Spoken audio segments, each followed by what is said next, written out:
Here's Brody Brazil. There's a lot of young players to be decided on. And you were just mentioning the roster. I know you were looking at the roster players, not all of the non-roster players, but there's an Eklund, there's a Weisblatt, there's a Coe, there's obviously Bordelot. There's a lot of young players that Mike Grier, David Quinn are going to have to get to know really quickly and make decisions on. How much of an influence or an impact do you think that next wave could actually make this year or be present this year? Like how we've talked about the known commodities, but how many young influential players might get that crack and actually do something with it? Well, Bordelot knocked us back last year when he came in and played like he did. Yeah. William Eklund did not have the season that the Sharks had hoped. They wanted him to go to Europe and dominate. Right. Wasn't able to do that. Right. Ozzy Weisblatt had a good year in junior here in Saskatchewan. And there's a lot of good things about him. And he's really was coached really well by Mark Habscheid, who now went over to Europe. Glenn Sather, when he was with the Oilers, general manager and coach of the Oilers, he used to bring in guys after they'd win the Stanley Cup to light the fire from below. Mm-hmm. And you need that push. There shouldn't be, with the exception of a few guys on the Sharks, anybody comfortable being a so-called roster player right now. Right. Those young guys should be coming in thinking, I can make this team. I can definitely make this team.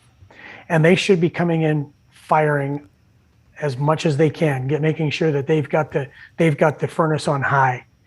So, for me, Bordelot was the one that I was really surprised at as far as his skill level, his ability as a small guy to play in tight spaces against big guys, and his confidence. Yeah.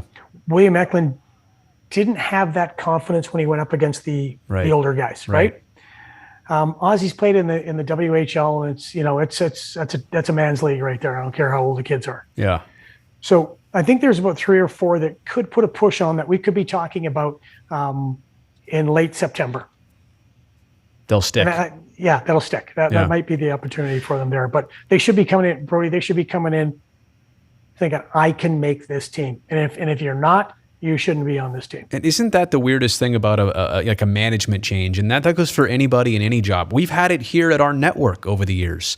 Yeah. A couple bosses are new, and all of a sudden everybody, down below, me in the worker category, we all look up and say, all right, it's time to win somebody else new over. Yeah. And look, and you've got some good teammates, you've got some things maybe that could change or get better, but everybody's out in that first impression mode, and I do think that's why this is going to be a super interesting camp.